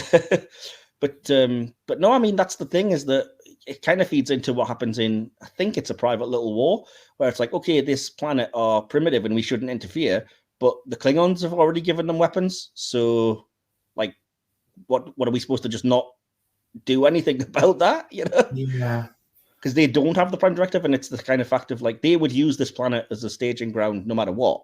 And Kirk and Spock they're not giving them super advanced tech or whatever. They're just like, we'll teach you how to fight back because you have to, otherwise they're going to basically, you'll be living under their occupation. Yeah, and but he also says that they're going to introduce, you know, they'll bring about schools and technologies and stuff like that. And, you know, yeah. I'm sat there going, what? Janeway would be having a fit. But no, I mean, I get what you're saying, and I think it feeds into that idea of it's the allegory idea of, you know, cultures that were being oppressed, and, you know, at what point is it logical or moral for us supposedly more advanced civilizations to step in and be like, we're arming you because you're being run by dictators and we need you to have civil people to, you know, to cause civil unrest and stand up and fight back. But like you said, as soon as you consider the Prime Directive or what would be it, you're just left thinking, huh? Because I'm sure Kirk does offer them to join the Federation, literally, and it's like, really? What would they contribute, you know? Yeah. But yeah, I mean, it's one of those weird things, isn't it? Because, like I said, it relates to, like, Pike literally does exactly that in the first episode of Strange New Worlds, and we're kind of fine with it, which is like, okay, you're That's backwards, true. But you've been infected now by this idea anyway, so just join the Federation. And everyone's like, yeah, okay. So yeah, there's moment. The Prime Directive is very weird, just generally when it comes to Trek. It only seems to count when they want it to. Yeah. But yeah, the actor, by the way, who played Aelborn is John Abbott, if anybody was curious, and to give him his props. So, but yeah, so yeah, we've kind of already started. But moving on then with the writing and the plot. Is there anything else that springs out other than the whole, what happened to the Prime Directive thing? I do like, and I think it works in the script's favour, that as we mentioned earlier, there's a lot of. It's almost a kind of bottle episode in certain scenes where it's a two-hander between Kirk and Core, and they're just describing obviously what goes on outside, such as rounding up of the 200 and killing them, and all you hear is the sound effects. And yeah, I know it's it's just done for budgetary reasons, but I think it works a lot in the context of this episode because you're that enthralled with the two performances that are going on in front of you. Yeah. It's almost like a stage play. Yeah, in ways, yeah. But I think that's, again, it's probably for budget reasons, so it's not a deliberate choice, but I think it works in the regard that that's where these things are being decided, and that's what's the important thing. It's like the soldiers that are killing 200 people aren't deciding to do that. They're being told that by a higher power. And there's for want of a better way, there's a chain of command, like a rank structure, which I think even comes in the line at the end when I believe it's Core says something like, just think the fate of the entire galaxy is being decided above us. And I was like, there's an interesting double entendre there, because you say above us meaning in space, but you could also literally mean people who outrank us in terms of decision making. Yeah. So yeah, and I think that's the thing, is like it's showing you right now it comes down to what happens between Kirk and Core there and then, and that's ultimately going to decide the fate, seemingly of Organia, but ultimately of what happens between the Klingons and the Federation now that the war has been declared. And yeah, so no, I think it's a very interesting way of looking at it like that, because all wars genuinely do, when you think about it, start with two people having a disagreement of some kind, on a micro level. So fascinating stuff. Anything else? No, that's pretty much what I've got. Right. I have a few things because I tend to kind of make notes as the episode plays out. The first note that I made before I started watching, just from memory, is, oh, wow, it's that good old original series staple, the non-corporeal magic being Deus Ex Machina again. So, don't love that. And yeah, it would be a lot more impactful if the original series hadn't done that and returned to that well so bloody many times. Think of the number of episodes that end. I mean, Arena with the Metrons, or Squire of Gothos with his things, Catspore. It was constantly, Charlie X, that was the other one. It was always like, we are above you and beyond you and non-corporeal, but we have to intervene now in some way. But yeah. It lacks impact because it's all the time. And the fact that you have Spock going, like, fascinating, pure energy, like nothing we've ever seen before. Dude, you saw something like that like 3 weeks ago. I guarantee it. If I go back and look at the episode order, I'm telling you now, you will have seen something very like it. But yeah, anyway. I do like that the episode basically starts off with them being given the mission right away. There's no preamble or anything. It's like literally go to Organia. It's a disputed planet. End of. You don't have any mucking about with exposition. And again, as much as we point out that Star Trek can work as allegory, sometimes it does feel the need to punch you in the face with what it is. So the line about Organia is another Armenia, and it's always the weak innocents that suffer in war. I'm like, yeah, all right, come on. You don't need to literally spell it out for us. This isn't Sesame Street. But yeah, as you mentioned, that line is great about, war. We didn't want it, but we've got it. Curious how often you humans find, etc. You've already bigged that up.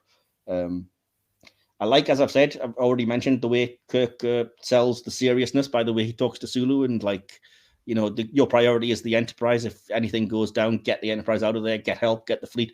Don't worry about us. And I'm like, oh, this is, again, very good scripting, because it gives you the seriousness, but there's a reason for Kirk to be saying that, but it also gets across to you as the viewer, oh, excrement is hitting a fan here.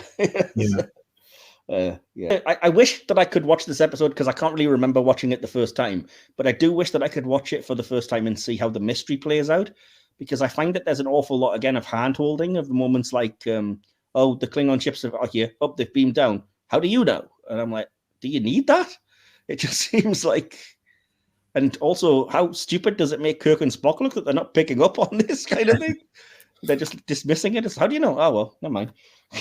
I watched this when I was very young. I can remember feeling surprised at obviously, what the Organians turned out to be. I can't remember that registering. It does happen a few times though, because even when they free them from the jail cell, and Kirk and Spock say, "What did you do to the guards?" and they'd literally say in that kind of smug way, "We didn't do anything at all." Yeah. Huh? And then when they say, "Oh, they've killed 200 people," I trust me, Captain. Nobody's been hurt. No one has died. No one has died. Yeah. But yeah. Anyway, this is just me being a bit cheeky. But I kind of did have to stop when they had the line about when Cole's, having a go at Kirk and says, "Ah, you have a tongue. We'll teach you how to use it." I was like, Yeah, will you now? my sick brain did think the same. It's too obvious. Maybe it's the way we are as a society that nobody in the 60s would think like that. But I was just kind of like, raised eyebrow. Will you now? Yeah. I don't know what to think about the concept of the mind sifter or ripper, as Cole calls it, because it only really ever appears and gets mentioned in this episode. And again, it doesn't seem to me remotely like something the Klingons would do. It's not a Klingon thing. It's not honorable. And I just really find it distasteful. Again, yes, it's the 60s, different times, etc. But I find it distasteful the number of times Core says, "Oh, Kirk, it will leave you a vegetable. You don't want to live like that, blah, blah, blah." Because I'm like, dude, come on. That's just, and also learn how to pronounce the word vegetable. Don't try and give it extra syllables. You will be a vegetable, Captain. What are you doing? No, I didn't really appreciate that. And it turns out to be, it's such a weird part of the episode because it's such a nothing. It exists as like an ethereal threat. But like even when Spock is, off screen subjected to it, he turns up and it's like, "Oh, turns out, Captain, I'm fine. Vulcans can deal with it." I'm like, then what was the point in that? You've immediately killed any potential tension. Like you could have had the scene be Spock turns up and looks a bit out of sorts and Kirk's worried about him, but he literally walks in fine and, everything's all right. It didn't do anything. So why bother having it in the first place? Yeah. Yeah, it seemed very weird. It was like, we need to write something that seems like a huge threat, but they didn't quite think it through. Again, in terms of, like I said, the real world allegories, inspiring, is it terrorism or is it, freedom fighting civil forces versus the occupying forces? The Klingons calling democracy a minor ideological difference. Oh boy. But yeah. I think that's, let me see, what have I got? I've already mentioned the way the Klingons are and aren't like they should be. I made a very sarcastic joke about, yes, Spock is overly accurate with stats and odds. Yeah, ha ha ha. Because by this point, we're so used to that when that happens, it's, instead of being funny, I just roll my eyes. I don't know. I did like the way it was delivered in this one. Did you? Yeah. Fair enough. No, I think maybe I would have if it hadn't been the fact that we've been exposed to it so much. Yeah, and if it was the first time it was happening, that's what it is. I mean, when you think about it, yeah, this was season 1. Yes, exactly. Yeah, that's fair enough. I like, again, for all the kind of bloodthirsty seemingness of Kirk and being a soldier and stuff. I do like that he points out he won't kill Core unless he has to, which I think is a really crucial and key moment for the episode and the Federation in general, frankly. Again, this is something that didn't jibe with me, was the Klingons saying, the reason we're strong is because we're a unit. So we keep everyone, even the highest people, under surveillance. I was like, first of all, the first part of that sentence makes you sound like the Borg. And second of all, there's nothing particularly honorable about, like, we're going to watch you all the time because we don't trust you kind of thing, Yeah. So, yeah. That seems more like a Romulan trait. Yeah, exactly. Yeah. And a lot of the things I think in this do, like I can imagine the Mind Sifter even being more of a Romulan kind of thing, threaten them with taking away their very minds or whatever. But anyway, I do like, again, this is quite telling, and it might be a reference to the way humanity is in real world terms, that even when everything becomes literally too hot to handle, Kirk and Core are still arguing over rights and legitimate grievances and things. Rather than focusing on, like, dudes, come on, there's something more important happening here. I do like how, they almost kind of become bedfellows in a way, and they're reduced to almost tantrum throwing children. Yeah. And I think that's the point. That's why Kirk kind of does feel ashamed when he gets back to the Enterprise and kind of like, why was I having issue with them stopping a war? That's a good thing, But yeah, it's a discussion and a half that you could have, which this episode doesn't have the time to. But like, if you're taking away the free will, it's not good, but you're preventing war. So yeah. Again, it's an interesting thing that Trek would explore later, but this wasn't the episode for it, and that's fair enough. Yeah. Again, things that don't sit well with me or make a lot of sense in the writing. The Organians didn't want to interfere. Like, okay, then why did you bother with this affectation, as you call it in the first place, of being a society and looking like people? And, you didn't need to be there. So you interfered. You made yourself relatable to them. I don't get it, Or then the fact that they say, oh, now please be God, and we find the presence of beings like you distasteful. You haven't shown it. You've been smiling the entire episode. We've seen no signs of disgust from you whatsoever. So, yeah, either they just BS a lot or they didn't really know what they were doing there. We have to kind of mention the fact that Kor says, yes, eventually the Federation and Klingons will be fast friends and form an alliance, because, yes, it happens. We as Trekkies know this. Yeah. Awesome. So, yeah. And I do kind of like the idea, as I said, of the concept of these beings are so above us, we're like an amoeba to them, they've more evolved, and it would be great, except that it's one of like a dozen easy influence instances of this, in the original series, so it lacks that impact. Yeah. So moving on to direction then. Any thoughts from you on that particular area? High ups set up shots where, for example, when, as I mentioned earlier, the Klingons are walking into the compound. Right. But there wasn't anything particularly outstanding in this one to me. Right. Fair enough. I think parts of it are very, what's the word I'm looking for? Like standard, almost workaday. There's just the obvious person-to-person shots when they're talking and stuff. But there were some things I noticed. I will say, I've kind of mentioned it in terms of the writing, but it's also true of the direction. I like that the episode starts very fast and snappy and hits the ground running, because there's no waiting around. There's no like scene of life on the ship beforehand. It's just straight into, where, this is our mission. And then seconds later, oh crap, we're under attack. I will say I like the scenes of Kirk and Spock sneaking around, because it's obvious throughout the episode that they're, the Organians' affectations don't do much other than provide you a Paramount soundstage C or whatever.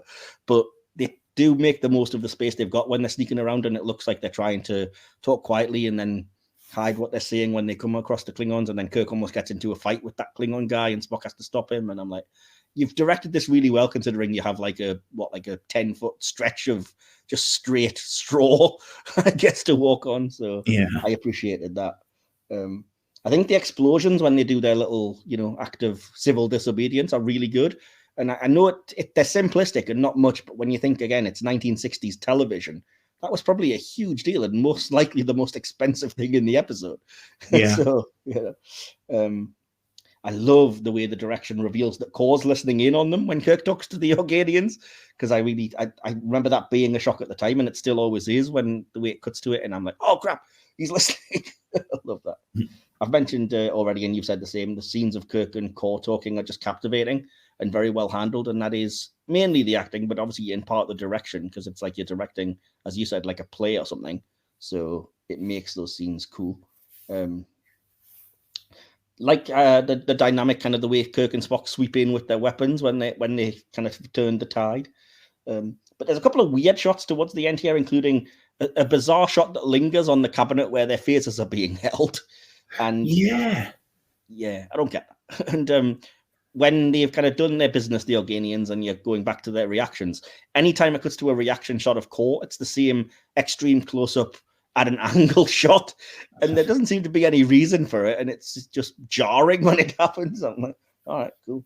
But yeah, the last thing I have to say, and it kind of feeds into VFX, I suppose, but I've written it here, is I do like the way that it reveals the Organians, the kind of light show and their non-corporeal ball things. And I know that the version I watched was the enhanced effect, and it does have a difference, like it is supposedly enhanced, but all it stays remarkably true to what it looks like in the version you watched anyway. So yeah. So I'm curious what you think of that in the broadcast episode. It was decent enough. I mean, there was nothing that you just thought, oh dear. I think it looked pretty good.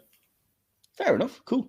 So do you have any, it would be the next section, but we'll race to it. Any thoughts on the VFX in the episode?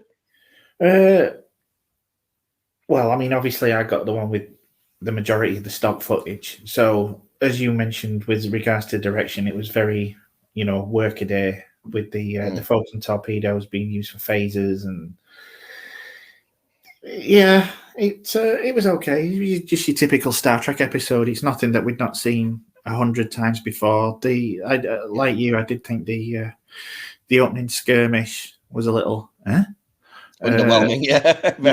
So, but other than that, it was okay. I mean, as I say, the Organians looked all right. There was nothing for the majority of the piece. There was nothing that necessitated a great deal of special effects, and I do think, again, like I said, with regards to the things happening off screen, I do think it worked in the show's favor in that regard. Yeah, I will say, since it's kind of relevant, I'll bring up this point here that I do think this is an instance where the enhanced, remastered version vastly improves on the original and is the superior version. And if you haven't seen it, do seek it out. It's one of those episodes that I think is the reason why it exists and why it's not the same. Like, some detractors might think of it as like George Lucas tinkering with the Star Wars movies kind of thing. And it's definitely not that. It stays remarkably close to what you've seen, except it puts things that should have been there had they had the time and money in the episode.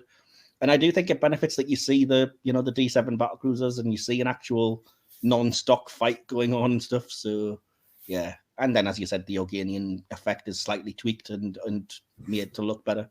But on a related subject, it's not really VFX, but I guess it is around the production of the episodes. I will say the costuming of everybody on here, the Klingon costumes in particular, I think are brilliant. Such a great design to start off, because it's often the only thing that makes them look alien if they're just dudes walking around without makeup.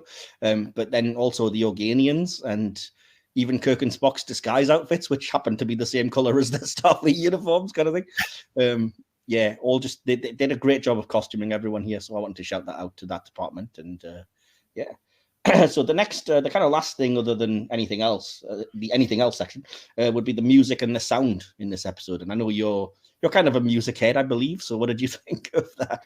I did like. I mean, obviously, like with these special effects, there's a lot of stock scoring here, but it works really well. I think in those later scenes, I can't, I couldn't name the motif, but I always refer to it as the Genesis one. It's like the same kind of, when the seasons are changing on Genesis in Trek 3, it's a play on that. I do like Courage's music in these episodes. Yeah, I love the music of this episode. Like you, it doesn't stand out in the regard it shouldn't, because otherwise it's doing something wrong. The music is meant to enhance, not distract you.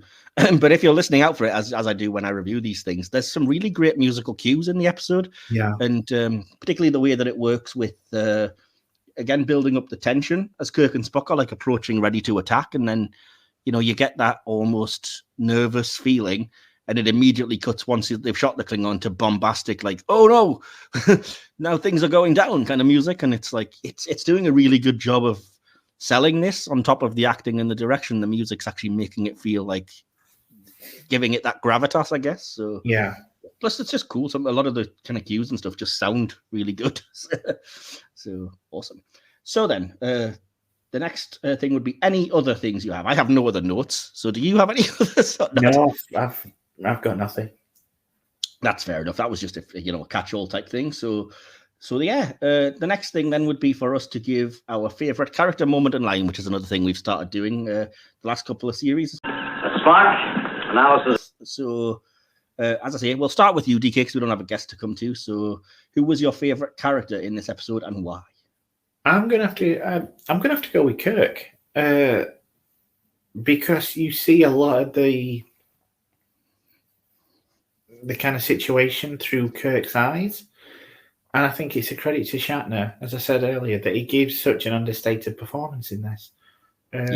He reacts, I believe, like, hand on heart, most of us would. And like, it's weird you say that, because my favorite character was also Kirk. And one of the main notes that I've made is just the word relatable.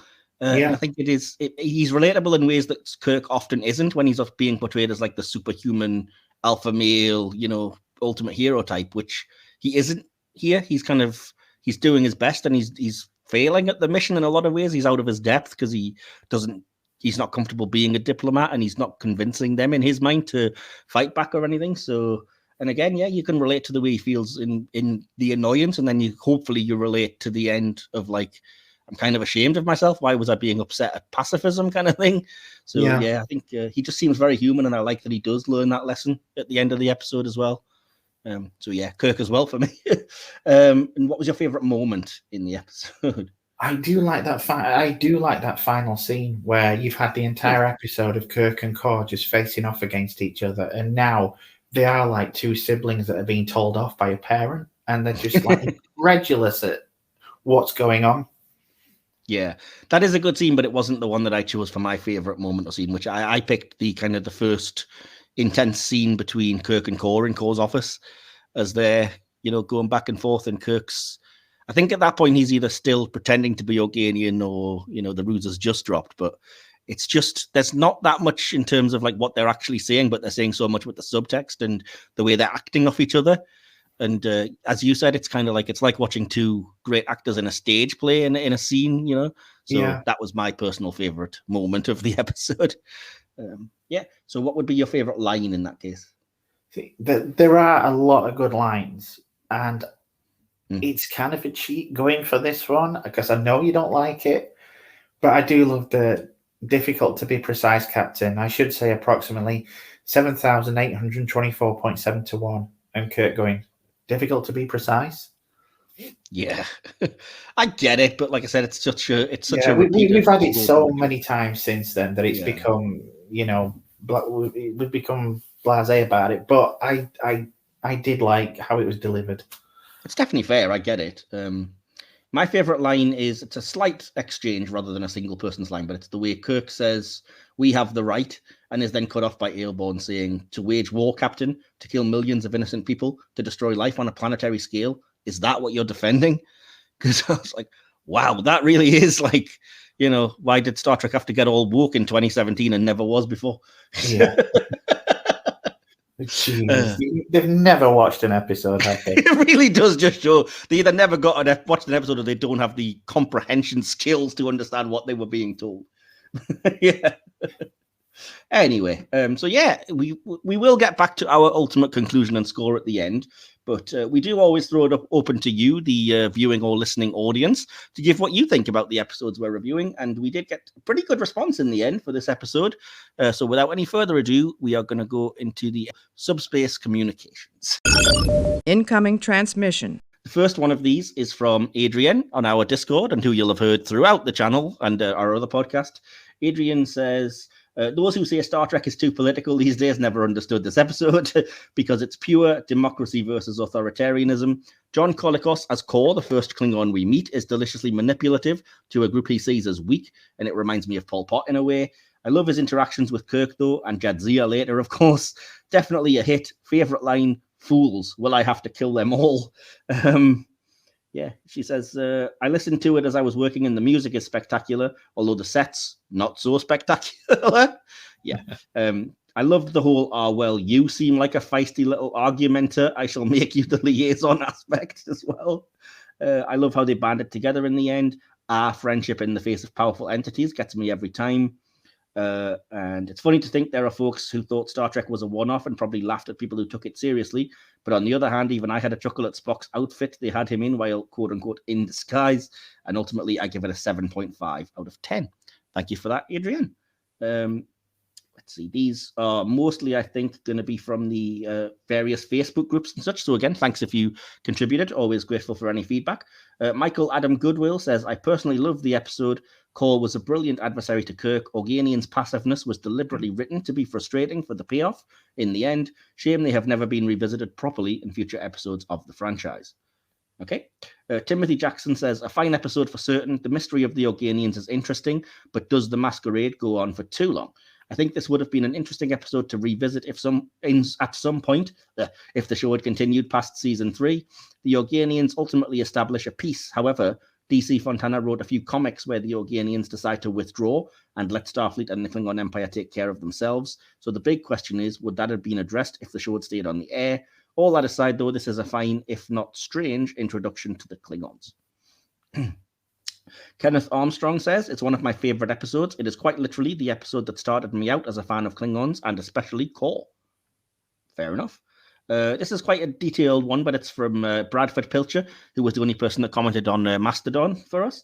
He says, it's obviously a cornerstone episode of Trek, and there's plenty to love about it. That being said, there's a lot that, in hindsight, with the benefit of a more developed canon and characterization, that just feels off. The Klingons were not really envisioned as a culture in any way with any real point of view beyond mustache-twirling villains, a major flaw in the original series depiction. Kirk as a soldier, not a diplomat, is not something I imagine a Federation captain seeing, even in the TOS era. Kirk was certainly partly a soldier, but he was more cunning and diplomatic than a mere fighter. Certainly he was more soldier than Picard, but it still rings us off in the world of Trek. Also telling them they could be wolves instead of sheep, I just don't know. Also, the Organians appearing on Earth and Kronos ending hostilities is pretty dang universe-changing. That would feel in-universe very much like Pearl Harbor or 9/11 did. It would fundamentally alter our understanding of the universe and certainly of galactic politics. The Klingon culture would have reacted very strongly that they were powerless against Organian abilities, but this is where the episodic nature of TOS left much to be desired. All of that said, it's still a very fun episode to watch. Core isn't necessarily doing much to establish, I disagree, what we'd later see in Klingon culture, but he has some great lines and is played to the hilt. Getting to see Sulu take the helm, not Scotty, and just a different juxtaposition of the regular characters was interesting. It is ironic that the Klingons, who would later get elaborate makeup, were selected as primary TOS antagonists because their makeup was simpler than the Romulans. DC Fontana was right that the Romulans were more interesting, at least in the original series, so it's a shame they weren't explored more. That the script just described Klingons as Oriental hard-faced shows how shallow and borderline racist their depiction was at the beginning. Yeah, can't disagree with that one. Still over on various other Facebook groups, Marina Sinning possibly, says, I never liked this episode much as I'm a huge McCoy fan. Yes, the episode doesn't feature McCoy or Scotty, I should have said. But as time goes by, I'm wishing for an Organian-type solution to our gun problem. Wouldn't it be great for all guns to be too hot to hold? I would love to see all those guns be worthless. I'm not even going to comment on that. By now, you should know where I stand with regards to that in terms of our politics, if you listen. If not, go and listen back. I don't disagree. Frank J. Hernandez says, one of my very favorite episodes of all time, well written and splendidly delivered. The end is just perfect, and its effect on me as a child when I first saw it cannot be overstated. Gene Evans says, great episode, heart emoji. John Colicos made such a deliciously great villain, 100 emoji, 3 clap emojis. So, yeah. Rex Bellator said, I watched it not long ago. It's a good episode, but also one that shows how certain conventions the Trek has become known for, like the Prime Directive, weren't even a thing. This is a planet that is supposedly technologically backwards and hasn't changed in thousands of years, according to Spock, yet there's no question of whether they should initiate combat or not. I think that feeds into one of your criticisms, doesn't it, DK? Yeah. And finally, we also heard from someone called Jeremy A. Perron on Facebook, who put a link to his review. You can find his full review at Jeremy's StarTrekReviews.com. I didn't have time to read the whole thing, but I'll read the last paragraph and the final grade. And I do recommend, if you're able to go and find his review on the internet. He just says, I enjoyed the scenes between Core and Kirk. You really see the respect Core has for his adversary, which helps the fan understand Kirk's reputation. I think it gives Trek fans pleasure to know Kirk's a legend in his own time and well respected, not just among peers, but rivals. It's also apparent that although he tries to hide it, Kirk appreciates Core as well. When Aelborn tells him one day the Federation and Klingons will be friends and they'd help each other, Core and Kirk reject that idea, but moments later, Core starts to propose an alliance against the Organians before they learn the full extent of their power. Long live Klingons and the Klingon Empire. Final grade, 5 out of 5. Thank you for that, Jeremy. So that's all of the audience's thoughts. So now we get to our thoughts. We give a conclusion, and we give our score, which is out of 5 Starfleet deltas, or perhaps it should be Klingon symbols, but no. So DK, as I say, I've been hosting, so we'll come to you first. What's your conclusion and your score out of 5 for this episode? Okay. Many Trek fans these days avoid the original series, believing it to be too old, too aged, and goofy to be of any intrinsic entertainment value, nor blessed with good writing. I would say that season 1 of the show blows that theory out of the water. In general, so stuffed with classic episodes as it is. But even amongst that group, Errand of Mercy is a standout. Begins with a declaration of war and only gets more intense from there. With only Kirk and Spock in the spotlight for the most part, it's able to concentrate on the absurdity of the situation they find themselves in and the absurdity of war itself.